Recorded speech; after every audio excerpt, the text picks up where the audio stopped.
Terima kasih Faris dan juga Hazel. Assalamualaikum, selamat malam. Salam Malaysia Madani, CDM RTM bersama saya Fahazim. Kejayaan bergelar naib juara edisi sulung Piala Dunia Hoki 5 sebelah dianggap pencapaian tertinggi bagi sukan hoki Malaysia. Menurut Ketua Jurulatih skuad hoki 5 sebelah lelaki kebangsaan Wallace Tan, anak-anak buahnya telah mempamerkan semangat juang yang tinggi sepanjang kejohanan di Muscat, Oman. Jelas beliau, pemain telah mengeras segala usaha pada aksi final kejohanan namun terpaksa akur dengan kehebatan Belanda selaku juara Eropah. Dalam masa sama, Wallace berharap peminat sukan tanah air terus memberikan sokongan padu kepada skuad hoki negara selepas ini biarpun kempunan meraih gelaran juara di Oman. Malaysia memulakan kempen peringkat kumpulan D dengan keputusan seri 3-3 bersama tuan rumah Oman sebelum mencatat 2 kemenangan, masing-masing mengatasi Amerika Syarikat 3-2 dan Fiji 8-3 bagi mengesahkan slot ke suku akhir.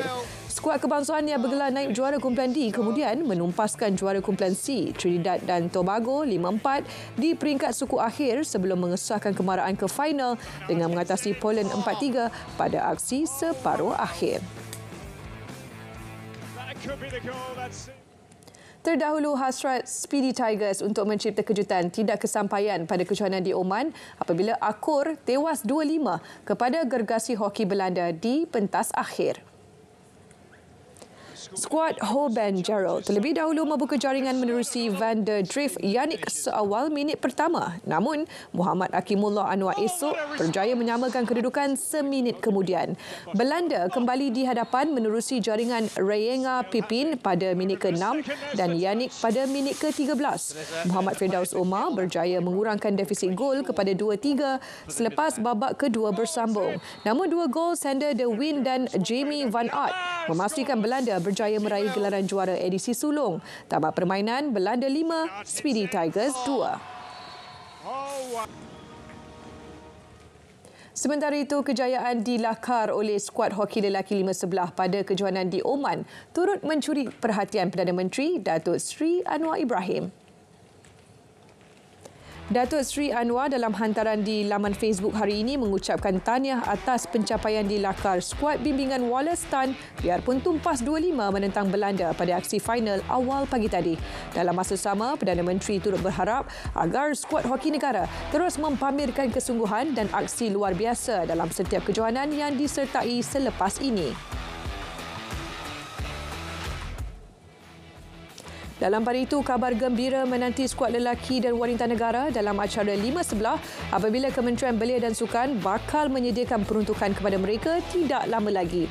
Menurut Menteri Belia dan Sukan Hannah Yeoh dalam hantaran di laman Facebook, KBS akan cuba usahakan bantuan kepada skuad hoki 5 sebelah negara. Jelas beliau, peruntukan kepada kedua-dua pasukan tidak dapat diberikan sebelum ini kerana kejohanan hoki 5 sebelah Piala Dunia 2024 yang disertai mereka di Muscat, Oman adalah pertandingan baharu. Pada aksi final awal pagi tadi, skuad hoki lelaki 5 negara muncul naib juara pada edisi sulung Piala Dunia Hoki 5 sebelah 2024. Sementara skuad wanita pula menamatkan aksi di tempat ke-6 pada Sabtu lepas. Beralih ke saingan Piala Asia 2023 di Qatar, Iran terpaksa mengheret permainan ke penentuan penalti bagi menyingkirkan Syria pada aksi kalah mati di Stadium Abdullah bin Khalifa awal pagi tadi. Kemenangan itu sekaligus mengesahkan slot Iran ke suku akhir. Dalam aksi tersebut, Iran terpaksa mengharungi masa tambahan 30 minit dengan 10 pemain. Juara 3 kali itu menang 5-3 menerusi penentuan penalti selepas terikat 1-1. Kedua-dua gol dalam masa permainan sebenar terhasil menerusi sepakan penalti. Jaringan penalti Mehdi Taremi minit ke-34 memastikan skuad tim Mali mendahului. Syria kemudian menyamakan kedudukan menerusi Omar Corbin pada babak kedua. Pada penentuan penalti, pemain Iran Ehsan Haji Safi menjaringkan penalti kemenangan untuk mengesahkan kemaraan skuad bimbingan Ardeshir Galahnoi. Iran akan membuat perhitungan dengan juara 4 kali Jepun pada pentas suku akhir di Stadium Education City Sabtu ini. Sementara itu, juara 4 kali Jepun menepati ramalan mara ke suku akhir selepas membenam Bahrain 3-1 di Stadium Altumama. Dalam aksi tersebut, skuad Samurai Biru berjaya menjaringkan gol awal pada minit ke-31 menerusi Ritsu Doan sebelum Takefusa Kubo meledak gol kedua Jepun pada minit ke-49.